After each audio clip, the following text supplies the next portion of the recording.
Okay, so let's get started. I'll address your question, Osman.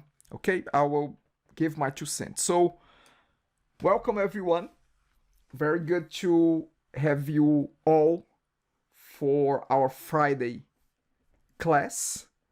I hope that everyone is healthy, safe, at home, and doing fine. So, that's what I really hope for every one of you. We are getting towards the end of our semester here. So this class is our last class before our test, because next Friday is Easter Friday. Okay? So we don't have class next Good Friday, exactly, Rafael, Good Friday. Okay, so we don't have class next Friday, and so this is the last theory class that you're gonna have this semester. And then on the 17th of April, we're gonna have the first half, our exercise, and the second half will be our test, our hands-on test, okay? In terms of test, the topics that we're gonna be covering the test are graphical user interface, test-driven development, which we will be covering today. We're gonna be talking about that today. We're gonna have that bunch: polymorphism, inheritance, abstract classes, and interfaces. We're gonna have that in one single package there. And we're gonna have a little bit of a try-catch block, exception handling. So GUI, test, inheritance, and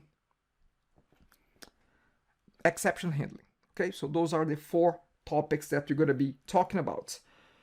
Osman, to address your question, I would recommend that you reach out to program coordinator, to the chair. They can provide further information about that. At this point, we have very limited information. So I know that from what I understand, it will happen, but I don't have more details about that. I can tell you this as well. I'll be teaching 3 sections of comp123, which is web application development. So if you want to run away and not take my classes, that's fine, but I'll be taking 3 web application development 229 and 2 comp123, the same one as I'm going through with you right now. Okay, so I know it will be happening.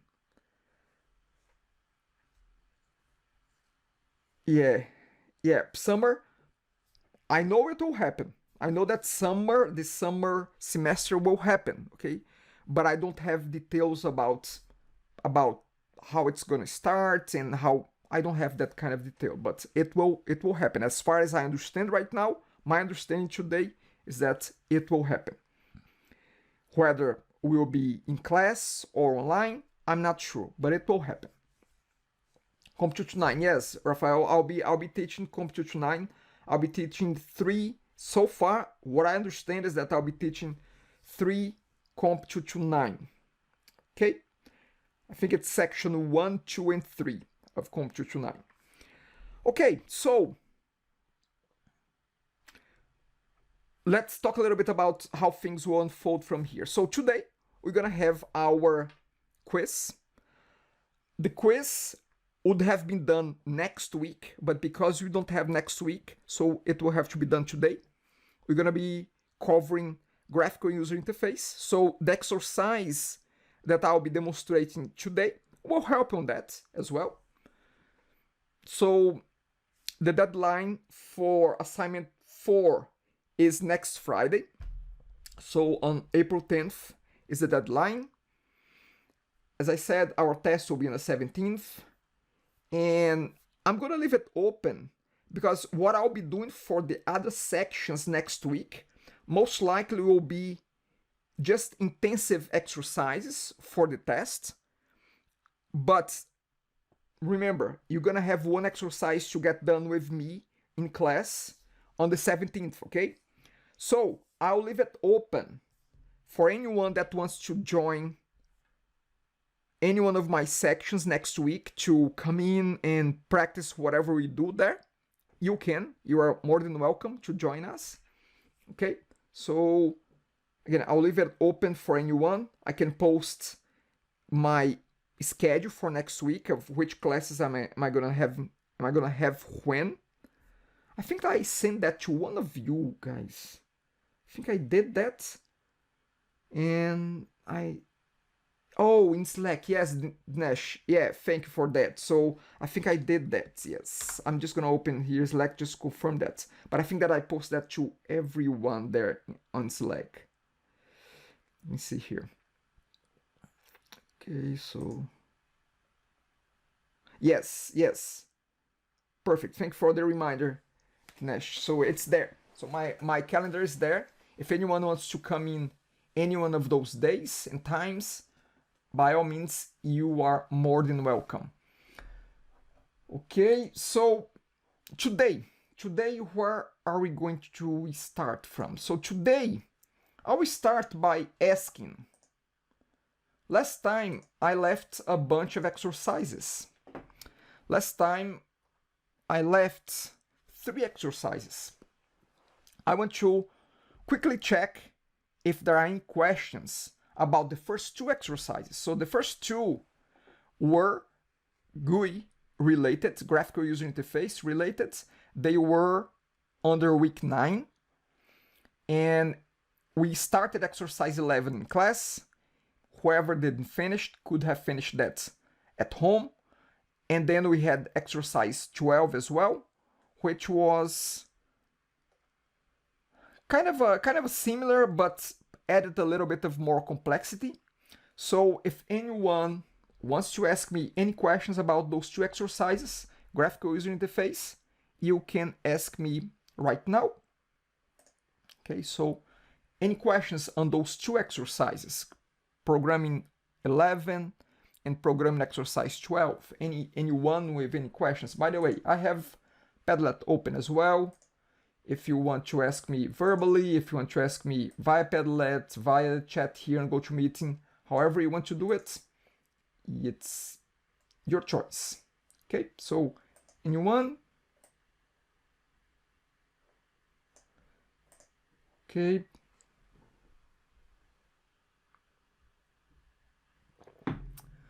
Okay, someone is typing a question.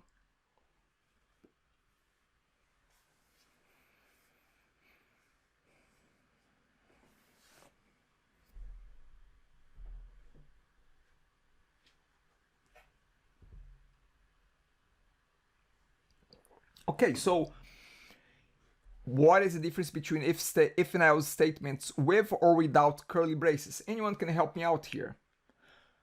When can I not add curly braces? So if we do not use curly braces, only one statement after if is considered for the if block, and one statement after else is considered for the else block. But for more statements, we need to use the curly braces. Thank you very much, Siren. Thank you for that. Yes, that's correct. So curly braces become optional if you just have one statement after the if or one statement after the else. If you have more than one line, then you have to put curly braces to surround it, otherwise it won't work as you expect. Okay? I hope it makes sense. You feel free to ask me any follow-up questions on that. Okay, so moving on here with the exercises, I'm not gonna go step by step on the exercises, okay? If you have questions, ask me, but I'm not gonna go through them. We're gonna have time today to do exercise, but other exercises. However, in terms of demonstration, I would like to demonstrate the exercise that is available under week 11. Week 11, we have the Prime Minister exercise. The Prime Minister exercise is the one that I'm gonna run it here so you can see it in action.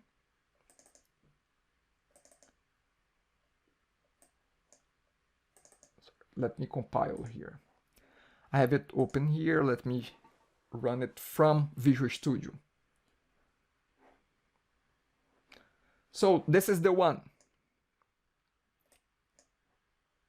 So we can click the last name of the Prime Minister, and the photo and details shows up on the left hand side. So in the right hand, we click the last name. On the left hand side of the screen, we have the picture and the details about that Prime Minister. Okay, so what I want to do is I will not go through this application from scratch. However, I'm going to show you the main components and how and what was put together to make this work. Okay, so as I explained, feel free to ask me questions. If you have done the exercise, super good, because then you're gonna have a chance to ask me your questions when you are doing the exercise. If you have not done the exercise, you're gonna get the explanation here. And if you don't understand something, by all means, ask. Okay, so I have the source already open. By the way, the solution is already posted under week 11. So if you go back to week 11, you will see the solution file there. Okay, so here's the zip that has the solution. So the code that I'll be showing right now is already available on Centennial under week 11. And here's the code solution. Okay, so the exercise talks about the fact that you have already a prime minister.cs file, which is the object definition, the class definition of prime minister. So if you go to the solution, we have this prime minister class, which is quite simple. Nothing too fancy about this. We have 4 fields and 4 properties, getting and setting from them. Okay, so first name, again, first name, last name, term, and party. The details about that prime minister. Okay, nothing too fancy here. And then, of course, we have our form. The form that we're going to be displaying this. So I'm going to start, in the form, I'm going to start by talking about the form control itself. So if I select the form, which you can see that by looking at the handles around. If I select the form, I can see that I've given a proper name to the form, FRM, prefix, and then the name. Again, this is the Hungarian notation, the notation that we use for naming our controls, our visual controls. A prefix of 3 to 4 letters, and then after that we have Pascal casing. After the prefix, every single word after that, the first letter is capitalized. Okay. In the Prime Minister as well, we have set the text property. The text property is it's a property that is very common across many controls, like labels, like text box, like checkbox, like group box. They all have a text property. Okay, so text property is usually the visual text that tells something about that control. Here we have the title, here we have the label text, then in a text box we have whatever the user types. So they all share in common a text property. Okay. The other thing that I have placed here is this little icon. So we have a property here called icon, where I can upload an image here. I have uploaded already. I'm not going to select another one. Okay. Okay, so inside of this form, we have various controls here. For instance, we have a picture box. Look, I have selected the picture box. I've called it, because I'll be referencing this picture box in the code, I give it a more descriptive name using the prefix, PIC, pic, and then a proper name there, photo. So this area here will load the image, will load the picture of the Prime Minister. On the right-hand side of the screen, what we have is we have a list box. Okay, so here's a list box. I have also given a proper name to the list box with a prefix as LST, and then I have Prime Ministers after that, because it will store the list of the Prime Minister's last name. Okay, so this is the Prime Minister's last name, and then we have 5 labels here. Remember that I mentioned last class that if there is a control that you will not be making a reference to it in the code, you don't have to name it properly. Leave the name that is given by default. You don't have to worry about the name. The ones that I did not worry about the name here, anyone can tell me which ones? Term and party. Yes, so we have static here. So we have term and party here. Those are static labels. Okay. Now, look, I didn't really care about the names that I given to them. I'm just leaving the original one because I'm not going to reference them in the code. But the big one here, this will be the Prime Minister name. So I put LBL label name, Prime Minister name. I could call it however you want, but I put something descriptive here.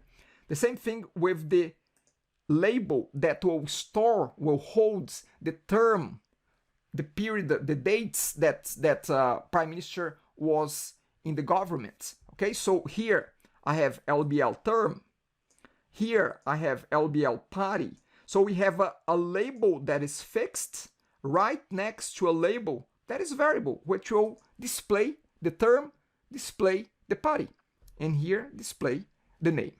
Okay, so just covering a little bit the terminology. Osman, we have a question here. So how did you link the Forms app with Console app?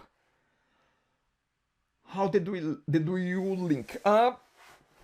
I didn't link them because this is not a Console app. This is a Forms app.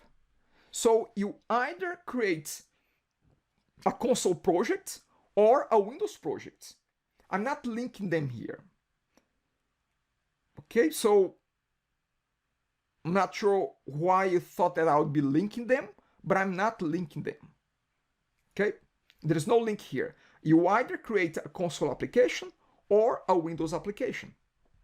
And this one here is a Windows application. Does it make sense, Osman? One thing that has similar to a Console application is the program class.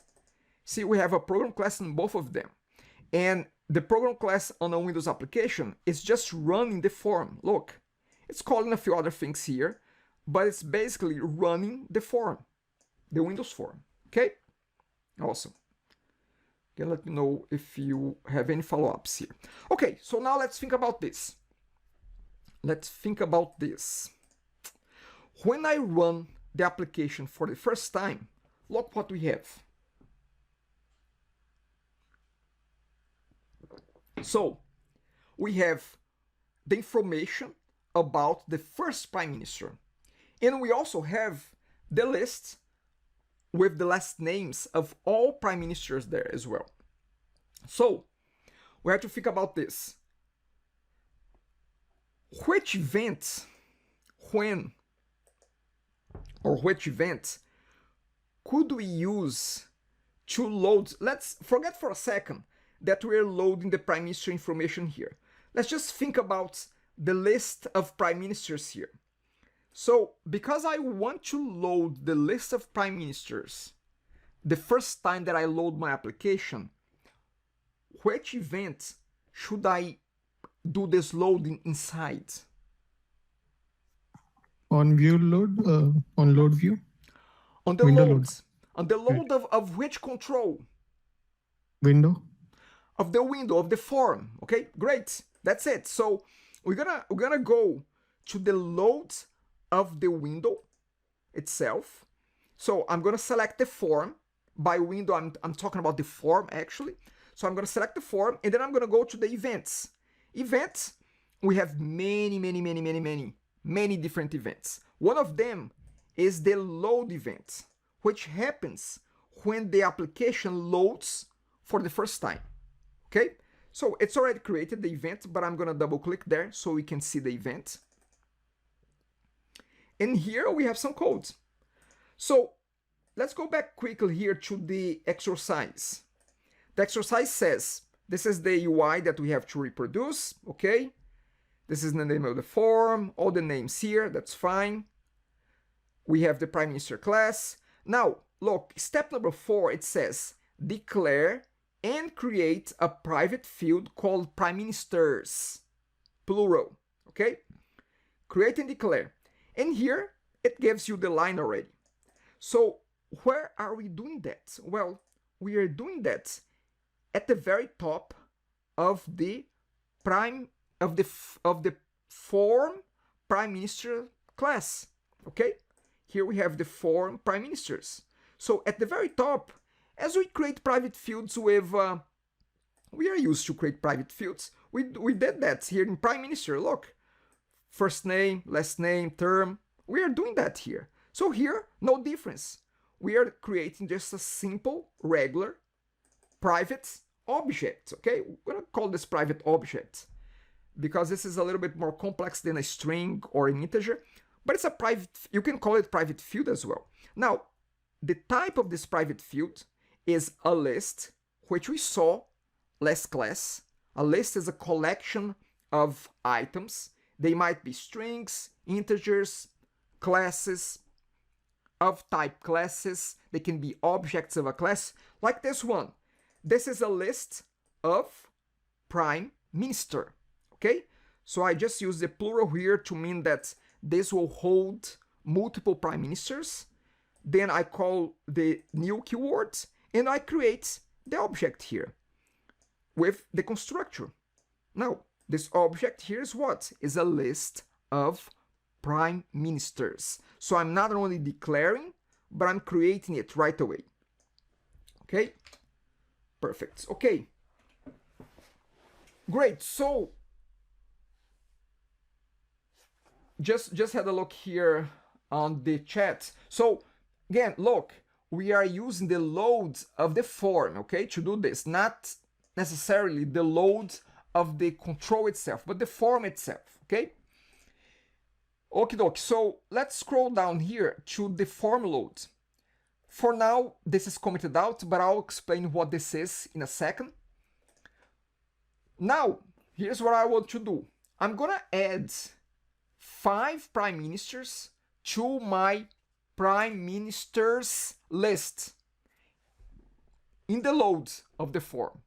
I'm hard coding them, okay? I'm not reading from outside, I'm not reading from a file. I'm hard coding them right from here, okay? Now, I'm doing something different here. Look at this. I'm calling the prime ministers list, I'm calling the add method, and right away, I'm creating a new prime minister. I'm creating a new object. This is not new for you. We have done this forever in this course, okay? However, what is different here is that, one, we don't even have a variable here. Look at this code here on top. Traditionally, we would have declared a local variable, create a new prime minister, populate first name, last name, term, party, and then we would be adding the prime minister, the new one, to the prime ministers list by doing something like this, okay? So this would work. This is good, this is okay. However, there is another way that we can do this. We can do this without the need to create a private, to create a local variable here. We could do this like this. Look, it's similar, but the syntax is a little bit different, okay? I'm gonna comment this out once again. Look, what we have here is right after we create our new prime minister, we open curly braces and we go property by property, separated by comma, and set them up and initialize them. So we are creating the prime minister, and in the same line, in the same command, we are initializing all of its properties. Okay? This is the same as doing in one single line like this. Okay? I could have done this in one single line. It's just that because the line becomes long, it's not very easy to visualize. But I could have done this. New prime minister, open curly braces, first name equals to Justin, last name, term, party, and I'm done. So I'm creating a new object and I'm initializing each and every single property. You have not seen this before. We have not seen this in this course yet, but this is yet another way that you can set the values right away after you create a new object. Okay, Rafael, sorry. But they will populate an object. Which object? Okay, good point, Rafael. Yes, it's an object. It is, but as I said, you don't have a reference like this, like a local object like this. Let me ask you this. Who can tell me how, after I'm done with this line, how can I access this prime minister information? How can I do that? Anyone can put that in the chat, how we could write that. Through list. The list, yes. Yeah, so can you type that on the chat? Can you type what is the syntax? I get it, Rafael. That's what I'm trying to get, because I think that some other people will have the answer, and I want to see if anyone can answer that. So what would be the syntax that we would do that? Andrea, you're getting there. How would I access this prime minister here? Come on. That's it. That's it. So Siranjit, it's really like what Siran has mentioned there, okay? We don't have, because here's the thing. We don't have prime minister here. We just have prime ministers. So that's correct. We can do this. To access the prime minister, after we add to the list, we can do this. Then, how can I get the first name? Dot first name. So, index 0, just a good accept because I'm not doing anything with this. I could set it up like this. Anyway, index 0 is the first position of the list. When I say prime minister's index 0, I'm getting the object of the first item in the list. Okay? The syntax is square brackets, okay? Dermik? The syntax is square brackets. So this will be the syntax. If you want to set first name, you can set it like this. If you want to get the first name, you can just get it like this. So, Rafael, just think about this. This is how you can get it. Andrea, could I also do the same if prime ministers is an array? You could, Andrea. However, you cannot use the add, okay? Because I don't think that array has an add method, but you could set position 0 of the array with that prime minister. You could set that. So array, there are certain aspects that are very similar to lists, okay? So if it was an array, you could do this to get the first item in the array, okay? Awesome. Great. Good. So again, I love the questions. I love the interaction. Keep doing that. Keep them coming. Keep the questions coming. Okay, so let me remove this. Now, we're going to be doing this one by one. We add the first one. We are adding the second one, the third one, the fourth one, and the fifth one. So we did that 5 times. I'm just going to collapse this so we can visualize it a little bit better. Okay. So we did it 5 times. That's it. So our list has right now 5 items, 5 objects, 5 prime ministers. Okay. Now, after I'm done, I'm gonna load the last name of each prime minister in the list here, in the list box, because I want to allow the users to be able to click on the last name and load the correct prime minister based on their last name. So the next step here is we're gonna go and loop through our list.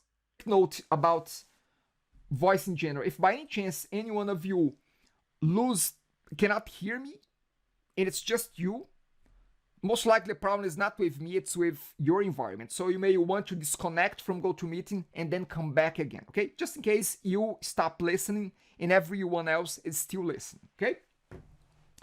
Awesome. Okay, so I was going through the loop here. So for each prime minister, in prime ministers, do this loop. What is the loop about? Well, we're gonna add a new item to the items collection of the list box. So LST prime ministers is this one here, is this control. Okay, so I'm gonna load the last name of all prime ministers in this box. That's what this is doing. Look, just going back to the person that asked me about the curly braces. For each as well, look, here I don't have curly braces, but I could put it like this. This is correct as well. However, because it is just one line of code, the curly braces become optional.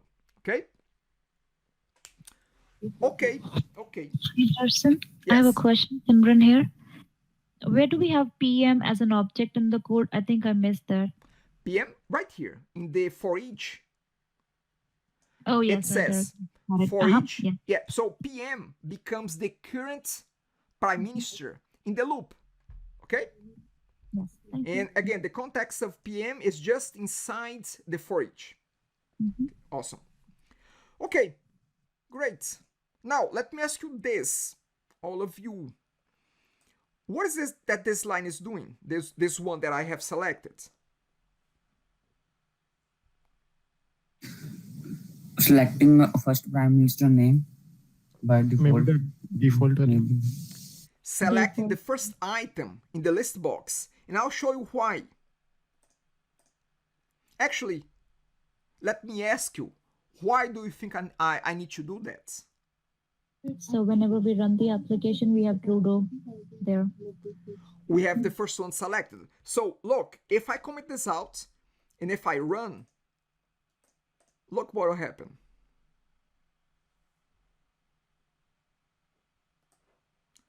This is what happens.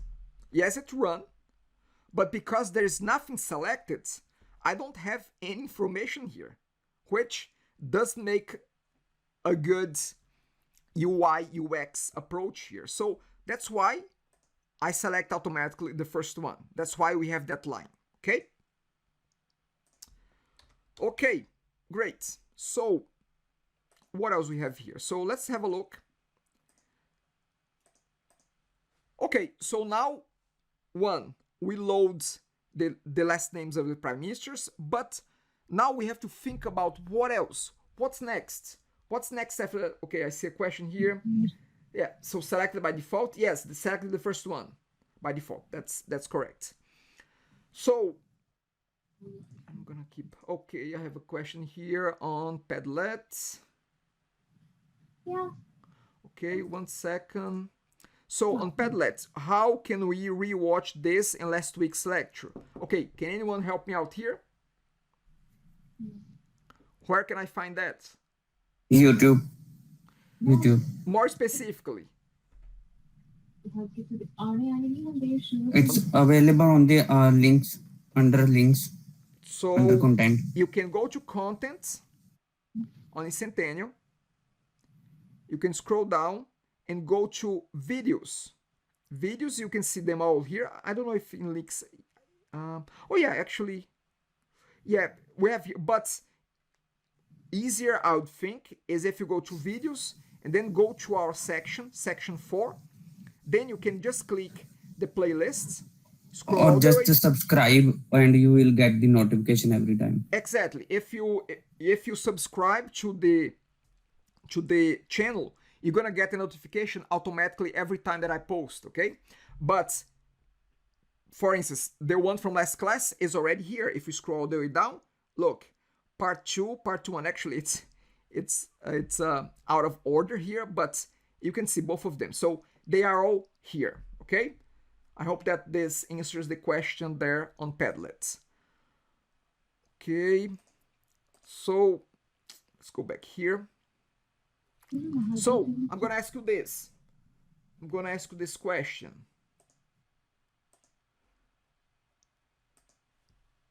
We saw the first event that we handled. It was the load event of the form. Now, I need to ensure that whenever I select a different prime minister, the prime minister information will come up here in the left hand side. Okay, so first let's think about which control do I need to work with to handle this event. Which control is that one? On click. On the click is the event. So let's think about which control is that one. Which control do I need to code for? Do I need to go and look for the event there? When something is selected in the list, I think. When something gets selected in the list. So the first thing I'm going to do is I'm going to select the control that I need to have a look at the events for. Okay, so the control is this one, LST prime minister. Then I'm going to go to the events, and because this is already implemented there, you're going to see right away. But you may think, just a quick note, you may think that, okay, I'm going to have to code the click event. That's kind of right, but it's not fully right actually. Because look, click event happens when I click the mouse, okay? But for instance, in this case here, when I say I'm gonna select this particular index, this line of code is not triggering the click of the mouse. It's not triggering that. So there is a more generic event that we can code for it, and it's gonna handle the clicking. If you select another item from the codes, it will handle all those different situations, okay? So we're gonna be coding for an event called selected value changed. So this event will happen whenever a selection gets changed there. Maybe initially there was nothing selected. You select the first one for the first time. This event gets triggered. You change, you click on another one. Event gets triggered as well. You click inside and you move the selection with the arrows in your keyboard. It triggers as well. So you could very much, actually there are two events that are very similar to each other. You could use the selected index changed or the selected value changed. To be quite honest, it will be the result, the final result would be pretty much the same. Would be the same if you do it here in the selected value changed or in the selected index changed. You could have done on either one of those. I just decided to do on the selected value changed, and here is the code. Okay, so now let me walk you through this code. So this code is doing the following. We are declaring a local prime minister here. This is local. Local to where? Local to what? Local to the selected value changed event. Okay?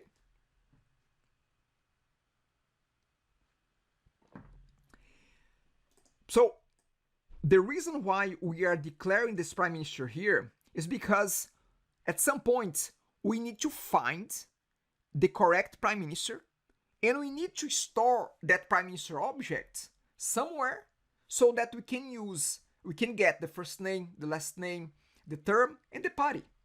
So look what I'm doing here. I'm gonna loop through the list of prime ministers because remember, the list box, the visual control, the only thing that it has is the last name of the prime minister, nothing else. It doesn't have the first name, the term, and the party. It doesn't know that. It just knows the last name.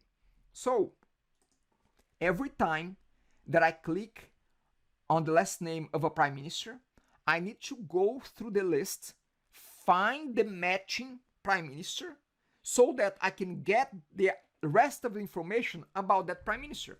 So here's what we do. I'm gonna loop through the prime ministers list using a for each loop. For each prime minister, I'm calling it PM in prime ministers. For each one, I'm gonna compare if the prime minister of the current one in the list matches the selected prime minister in the list box. So this selected code here gives me the name or the last name of the selected prime minister. So we have list box prime ministers dot selected item. It gives me the selected item. Dot to string. It converts the selected item to a string because I don't think that, yeah, selected item is an object. And then I can compare that to the last name of the current prime minister in the loop. If I find the matching one, I'm going to store the matching one in our local prime minister class object. Okay?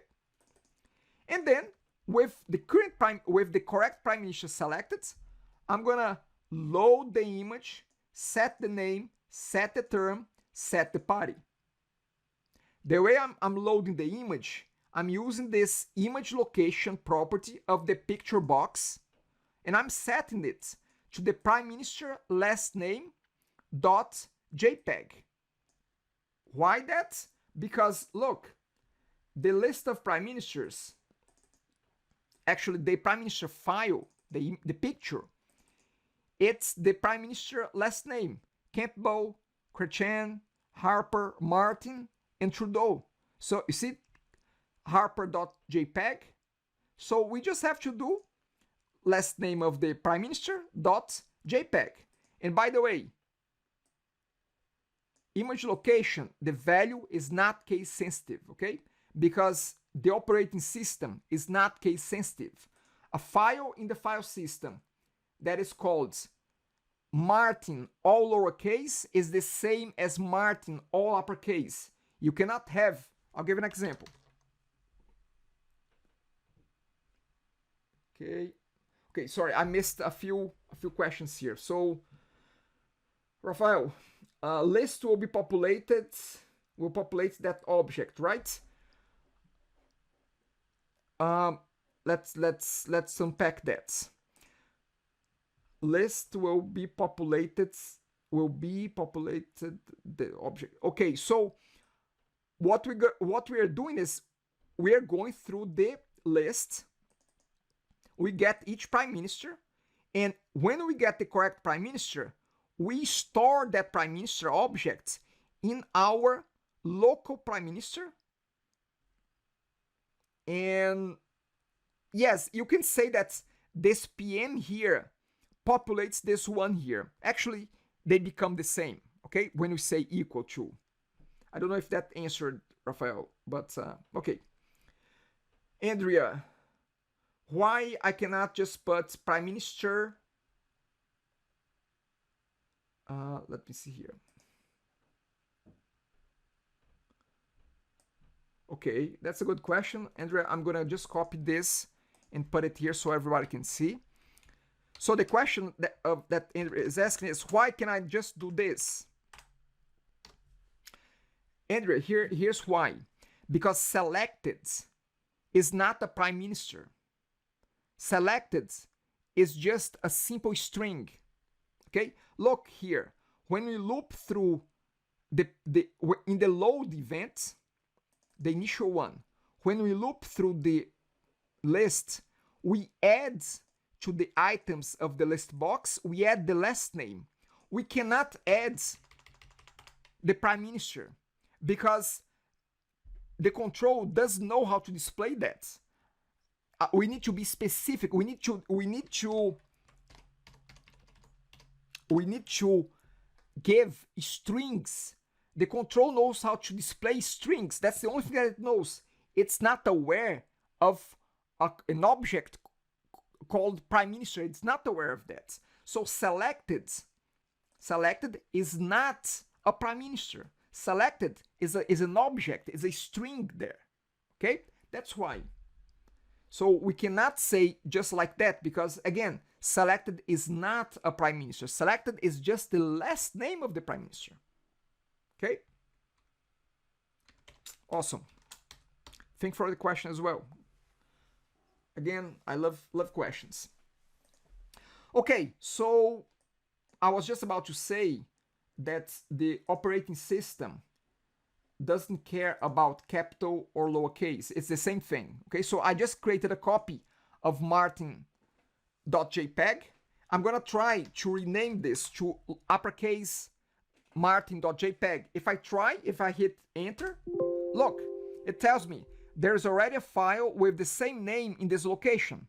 So I cannot have two files in the same folder matching the name, even if one is capital, the other one is lowercase. I cannot have that, okay? Because for the operating system for Windows, those two names, they are the same, okay? I'm just saying that because some students ask me that on another section, okay? Okay, and again, I just load the image. I set the name as first name plus space plus last name, the term, and the party. And that's about it. If I run this, all is working fine. Okay? All good here. Any questions? Anything comes to mind? Have a look at Padlet. Okay.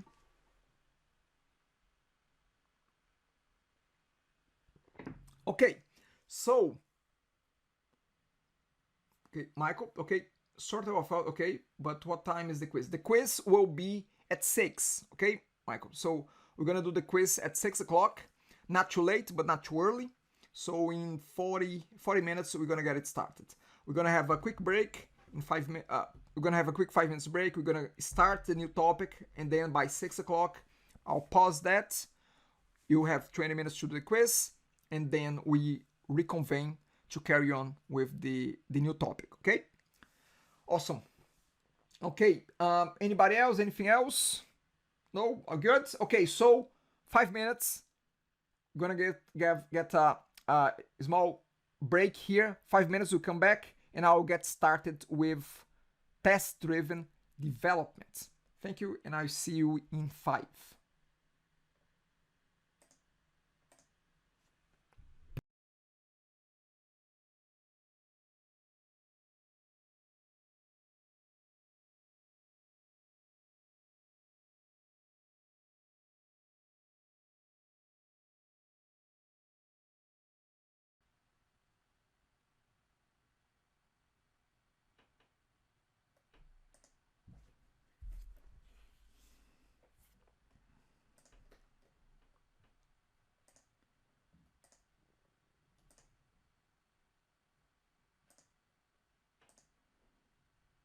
Okay. So can you please confirm that that you can hear me well?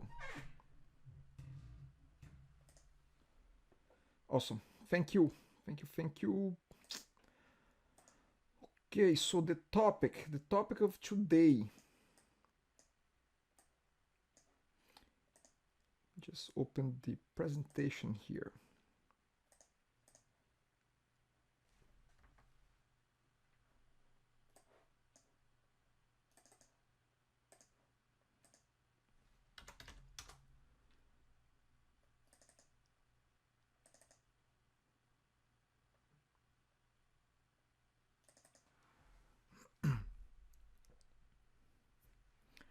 Okay, so if you have submitted your bonus 7, you know, you will have an idea of what you're going to be talking about. Regardless whether you submitted bonus 7 or not, can anyone tell me what comes to mind, or what do you expect us to talk about just by looking at this title, test-driven development, what are your expectations?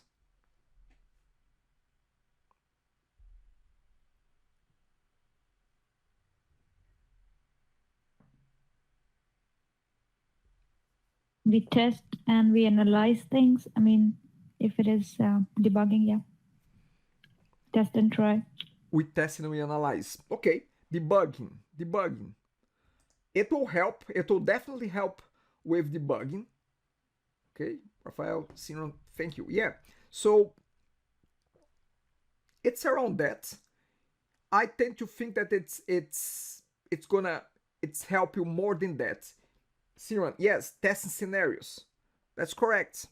So we're gonna be testing scenarios here. That's a very good keyword. Scenarios there. Okay? We're gonna be testing scenarios. Okay.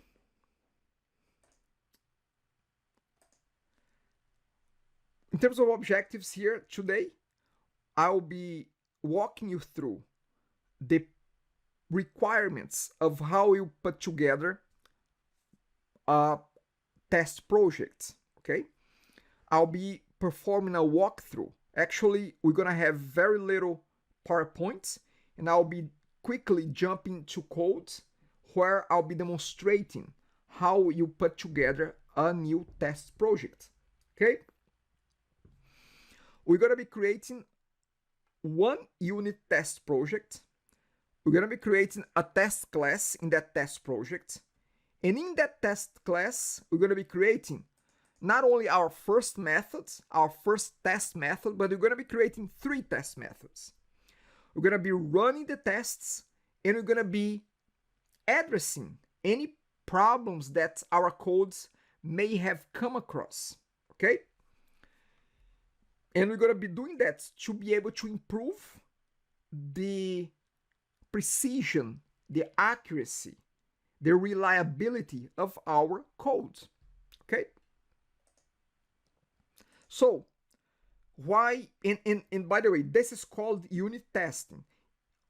Unit testing is one of the many different types of tests that we can have in a project. Okay? It's not the only one, but it's one of many.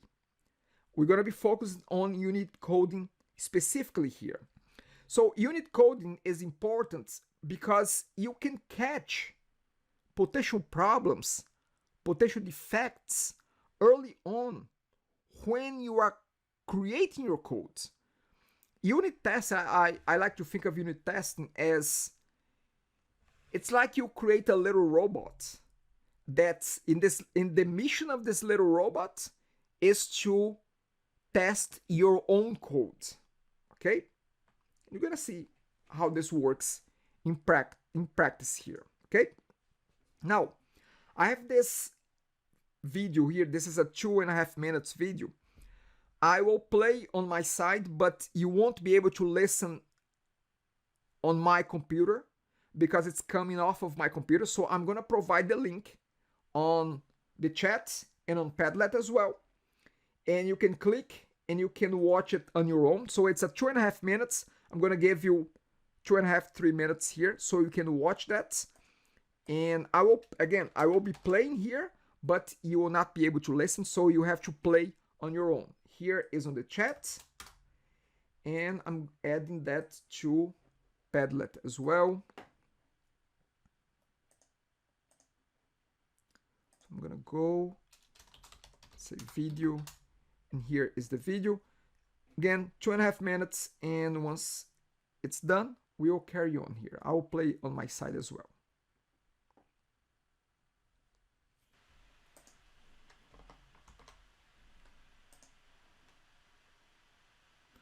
I'm gonna give you another second there to finish yours.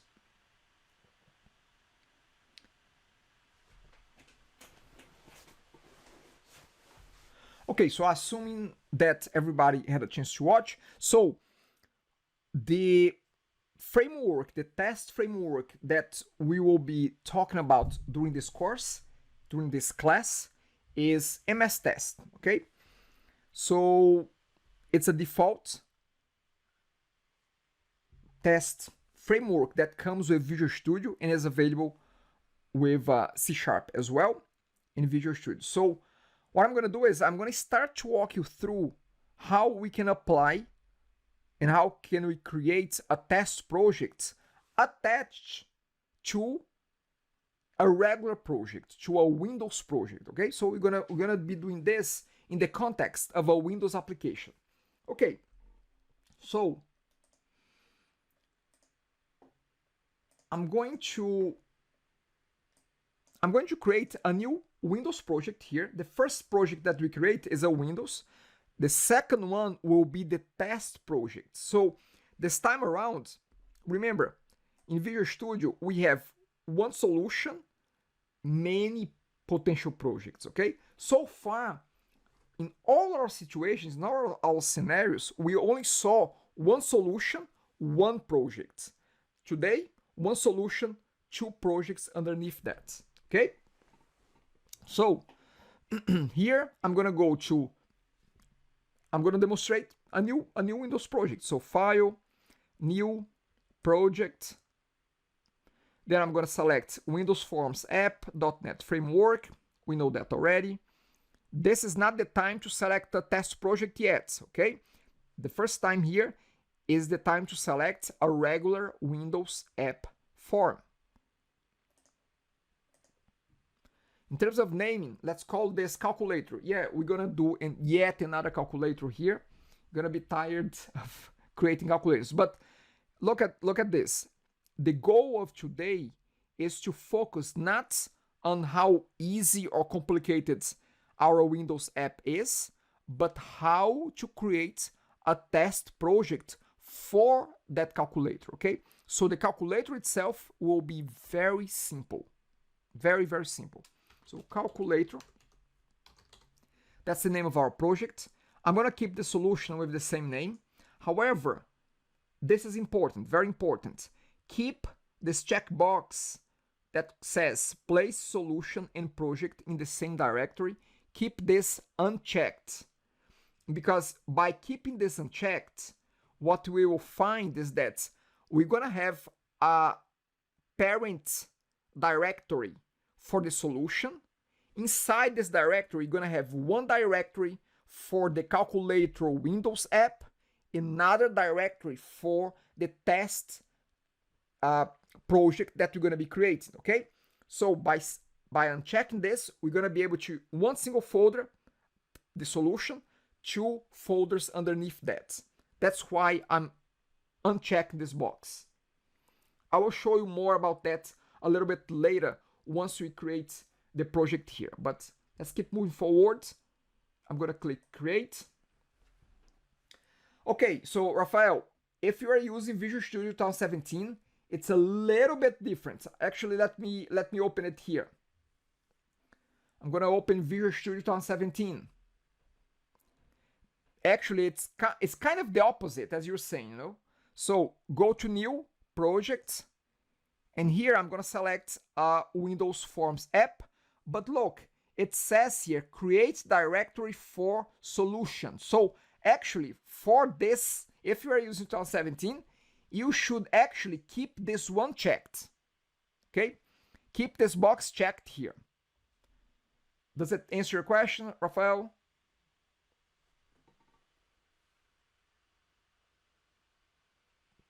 Awesome. So I'm gonna close this one.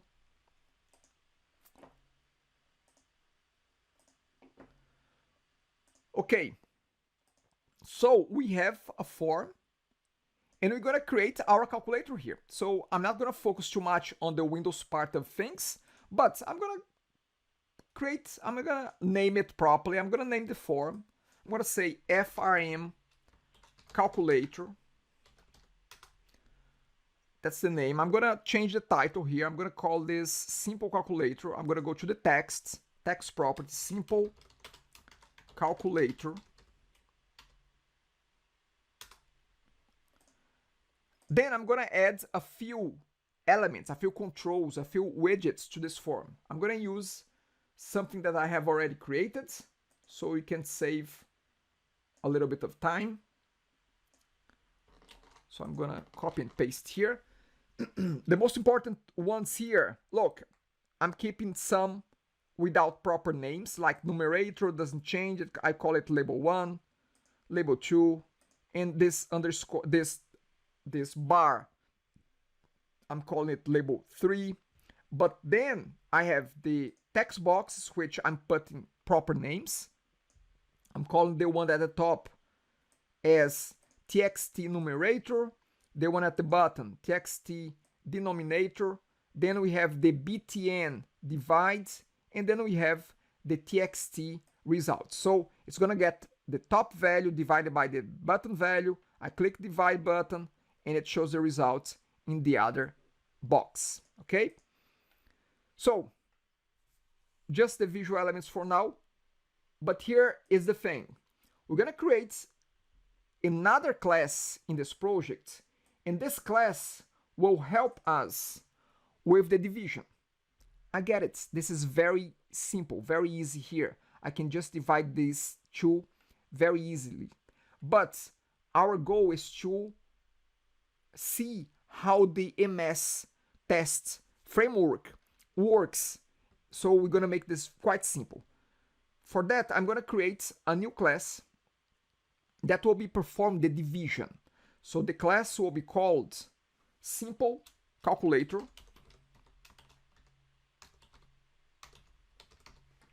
Okay, so simple calculator is our new class, and you're gonna create a new method in this class, a public method called divide. Okay, so I'm gonna say public int. It's gonna return an integer. So we're gonna divide two integers. It's gonna return another integer. So I'm gonna call this divide. Public int divide. We're gonna have two parameters. First one, numerator. So we're gonna send the numerator. We're gonna send the denominator, and then we're gonna perform the division. That's it. We're gonna say return numerator,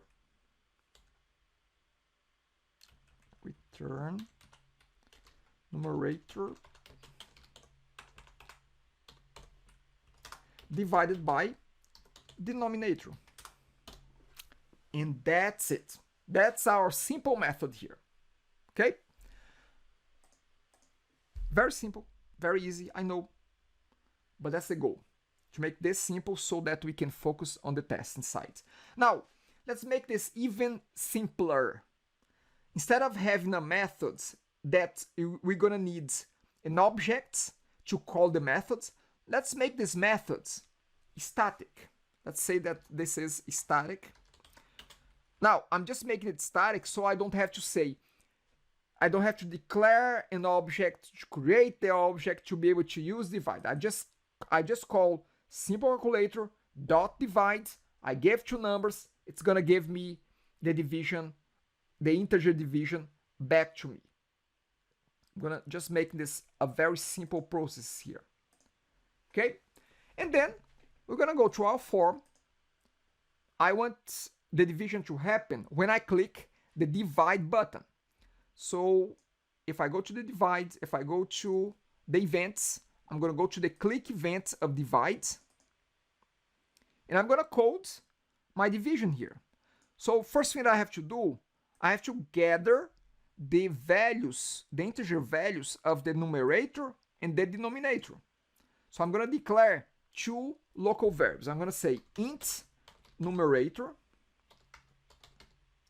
is equals to, now I know that the name of this control is, let's see here, txt numerator, okay? So I'm gonna say numerator is equals to txt numerator, comma, semicolon, actually. Now, we have a problem there. What is the property of txt numerator that I should be getting? String. That's exactly it. So we should be parsing. Correct. So we're gonna get there in a second. So we have the property called text. Remember, those Yes. visual controls, they have a property called text, okay? So we have text. Text is a string, okay? So I'm gonna say this then. I'm gonna say text numerator dot text is equals to numerator. But we still have a problem. What is the problem? String conversion. We have to do a simple conversion here. We have to do something like this. Siranjit, we cannot do that here. Yes, we have to use a parse here. That syntax of using like this can only be done for other numbers, for let's say to come from a decimal or a double to an integer, okay? So we're gonna say int dot parse. Let's make this very simple. Int dot parse. We're gonna parse the value. Okay, that's it. And we're gonna repeat. We're gonna do the same thing for the denominator. Denominator. And here we have. And here's the other control. So we have both numbers. Okay, both numbers here. Now what? I can call the method from our simple calculator. The name of the class is simple calculator, so I'm gonna say simple calculator dot divide. I'm gonna send both arguments, numerator, comma, denominator. But I want this value to show up in this other box. So I'm going to declare another local variable here. I'm going to declare int result. And I'm going to say int result equals to divide, equals to this. Okay? So result will have the integer number of the division between those two integers. Okay? Remember, we are dividing integers here. The result will be an integer. So if there is a fraction there, if there is a decimal point, it's gonna round up. Okay. So we're gonna say txt result dot what? Because now I want to put this value back to this text box here. So txt result dot text, yep, then equals to result. But result is an integer, so I need to convert these results to string. I can use toString here. It's going to convert automatically. It's going to convert right away the value, which is an integer, to a string. Let's give this a try. Let's run this.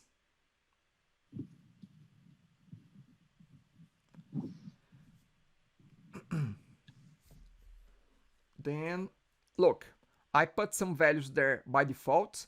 If I click divide, I get the result. Put the 10 here, divide 100 by 10. Okay, so divide is working fine. Of course, we're gonna have a problem. Go ahead, sorry. Divide by 0. Yeah, I was gonna just put there. So if we put 0, we're gonna have a problem here. We're gonna have a division by 0. That's fine. We're gonna handle that a little bit later. Okay? Actually, we can handle that right away. What would be the best way to handle this? Who can tell me where should I handle this problem? Put in try catch. 0 if denominator is 0. Exception. Let's use. Pass arguments only while if it's 0. Let's do this. Try catch. How about we use exception handling here? So if I were to use a try catch block, where could I put that try catch block? Where should I put? After classic simple calculator before the method. Oh, after the method before return numerator. Right here? Like something like this? No, but we need to make sure that the denominator is not is. No, okay, so here's the thing. If we ensure that denominator is not 0, there's no point of making a try-catch block anymore, because no error will happen anyway. So we either do one or the other.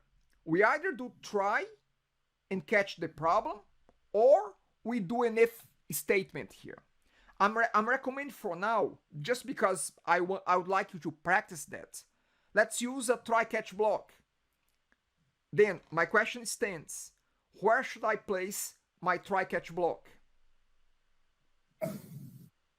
Like where we are putting the value in integer on the load, click on the button. Here in the events. Yes. That's what I would think as well. We could put here. However, remember what I said before, that in a case like this, leave divides throwing the exception. Let somebody else catch that. Who is the one that's supposed to catch? The one that is calling. Who's calling that? This method here. So this is the event or method that should catch that exception.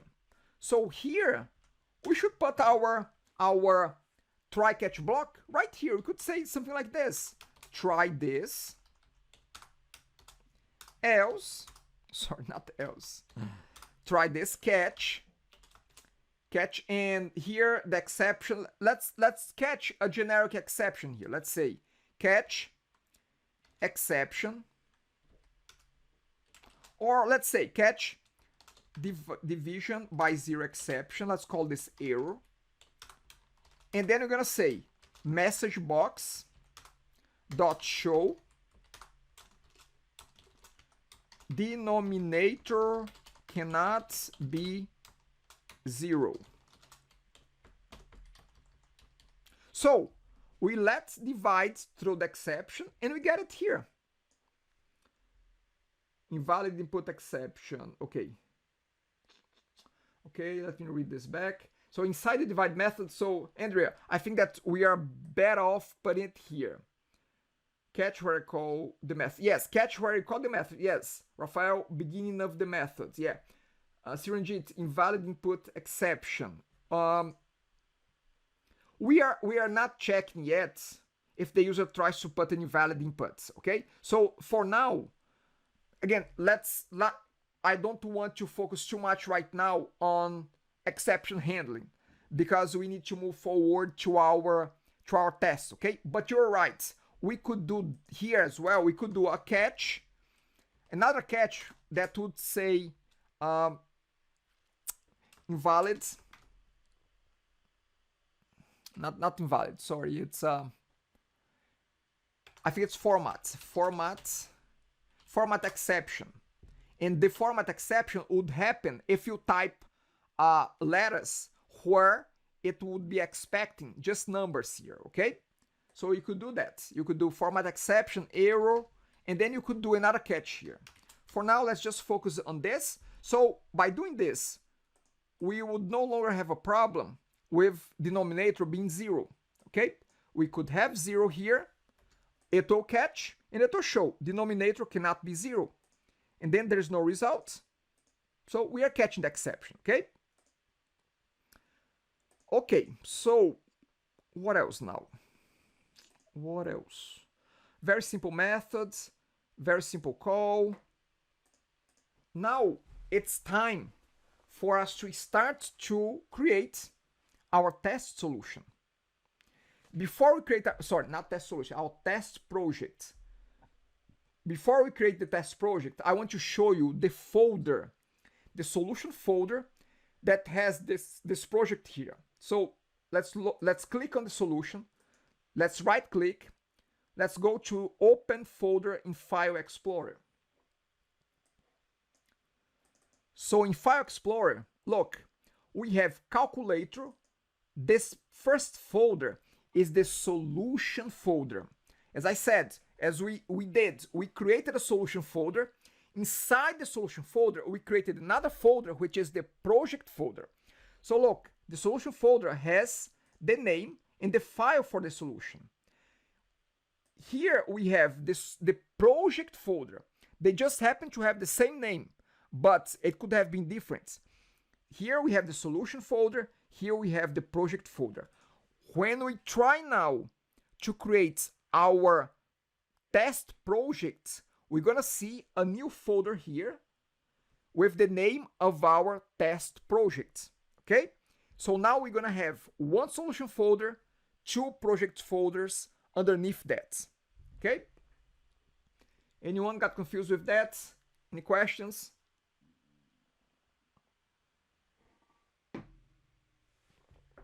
Okay, so let's create our test project.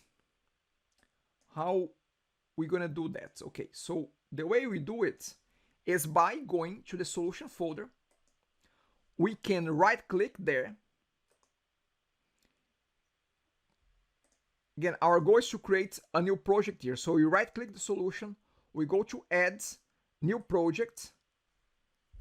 Now, this time around, we're gonna create the new project using a test project template. So you're gonna say, find me the unit test project .net. Okay? So you can use this exact string here to search for it. If you are using 2017, you're gonna find this template here as well. Okay? So very easy to get confused here because we have too many different options. We have unit test project for C# and for VB, but we also have .NET Core, .NET Core, and .NET Core. Don't select .NET Core for now. We are not testing .NET Core. By the way, .NET Core we're going to be covering on web application development next semester. So we're going to select the C# one, unit test project .NET framework. Now, does this mean that we're not using MS Test? No, we are using MS Test because this template here uses MS Test. Look at this here. So we have MS Test right here. Okay. Oops. Just trying to be fancy here, using the tools of GoToMeeting. So MS Test, this is the project. I'm going to click next. Again, write this down, unit test projects.net. You should write this down. Very easy to get confused with the other ones. I'm going to click next. Here is a recommendation. This is not mandatory, but it's highly recommended. I'm going to create a test project to test which project? Well, to test the calculator project. So we're going to call this project calculator tests. Okay, so we're going to keep it the same name as the original calculator project, Windows calculator project, but we're going to add the keywords tests at the end. This way, I know that this calculator tests is testing whatever has been implemented in the calculator project. Okay, so you're gonna keep this naming convention, keep the framework as the last one, and just hit create.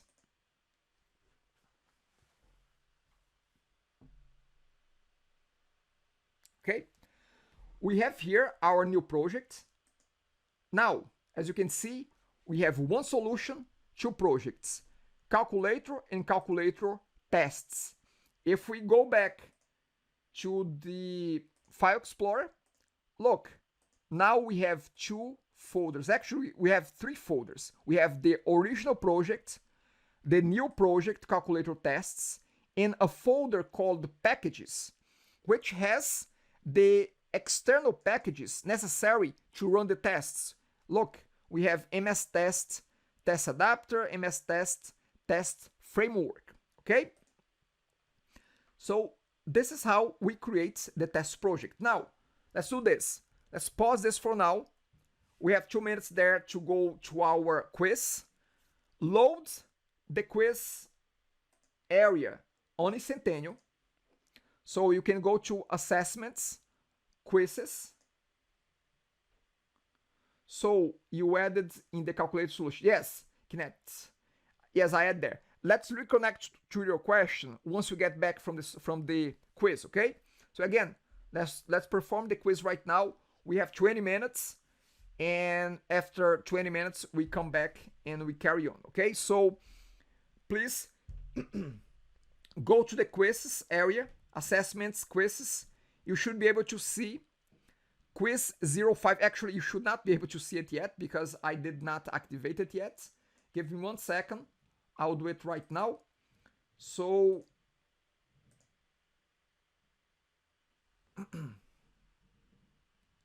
Dorson, can you just give me a few minutes? I'll just be back, if that's okay. no problem, no problem. Just do what you have to do there, and you can start whenever you're ready. I'm just gonna open it now, but by the time that you open it yourself, you're gonna have 20 minutes from there. Okay? Just to give a quick note, quiz, I've changed one thing in this quiz, which is it has paging. So you're gonna see each question individually. You're gonna answer the question. You're gonna move forward. You cannot come back. Okay? So you're gonna have 10 questions. You answer one by one, one after the other, and you cannot return to the previous one. I'm gonna repeat this. You cannot return. So make sure that you don't skip. Make sure that you answer each one in the order that is presented, because you cannot revert back. You cannot come back. I'll keep the chat open here in case you have any questions, okay? So I'm gonna make it visible right now. You should be able to see in a second. Quiz 05.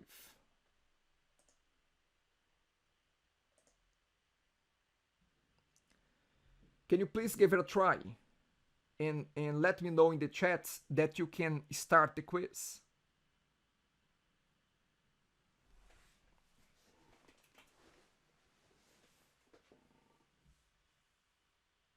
Okay, George.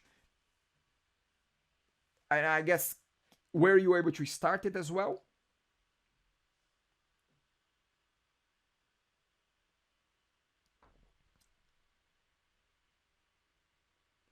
Not able to. So, okay, come on. I mean, this is open to everyone. So if one can see it and can start, everybody should be able to see it and start. Rafael, refresh the screen. Yeah, so yeah, just try to refresh and you should be able to see it. Thank you. Thanks, Sona. So get it going. You have 20 minutes. Good luck. I'm here in case you have any questions. I'll just mute myself so I don't bother you during you're doing your time there.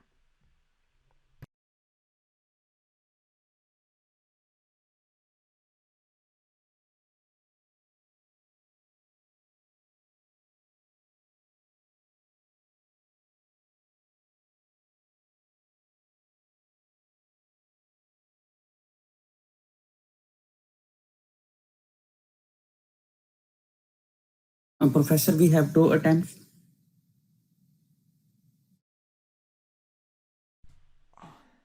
I know it's 1 attempt.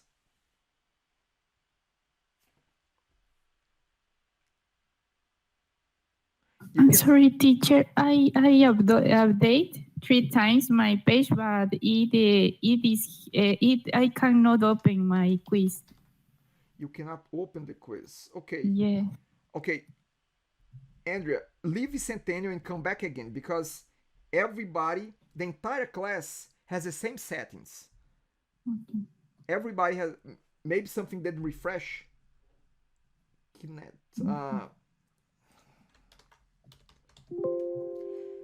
Kinet, what's your Centennial name so I can double check here? But again, if you are in the right section, there's no reason why you cannot see, and some people can see it because it's done for the entire section. Oh, you can see it.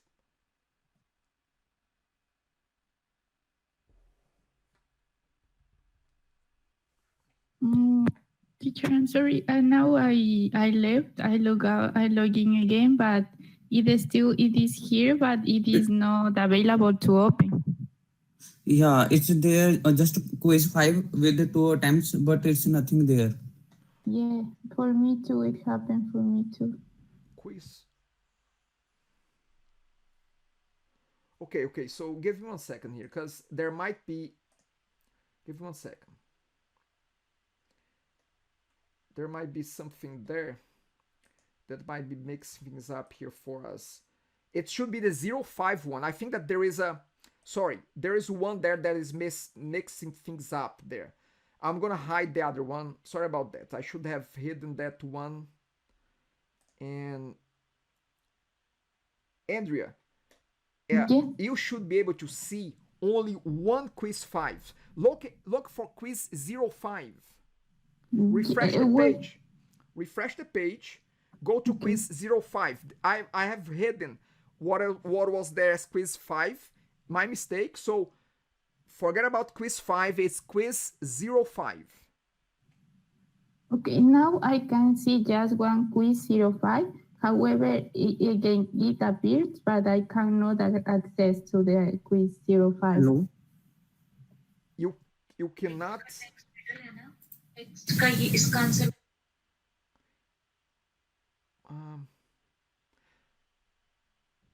Siranjit, you had a problem as well. You were not able to go to quiz 05. Are you able to go to quiz 05 or not right now? Yes. Now I can see. Andrea, try it should be okay now, Andrea. Again, you should be. Are you on quiz 05 or quiz 5? Now appear for me just the 05, but I cannot open it. You cannot open it.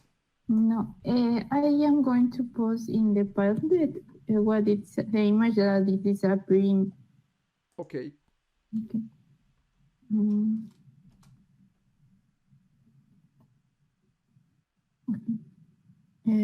Oops. How can I?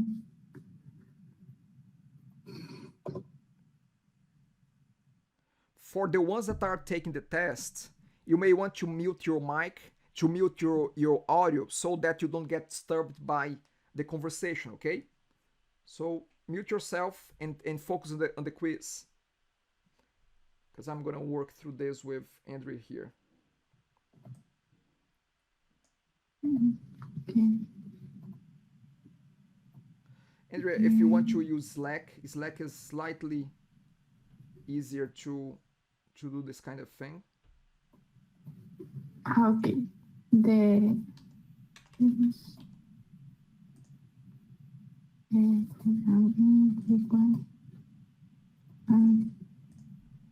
It is uploading now. Yeah. I posted in the Padlet.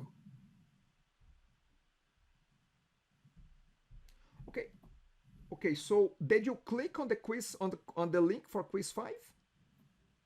Then I clicked there. Okay, let me refresh one more. Because what you're showing me is the. Okay. I'm sorry. Yeah, now I think that I can. Okay, perfect. Okay. Thanks. So again, it's 20 minutes from the time that you start, Andrea. So you have 20 minutes. Okay. Okay. Thank you so much. I'm sorry. No problem.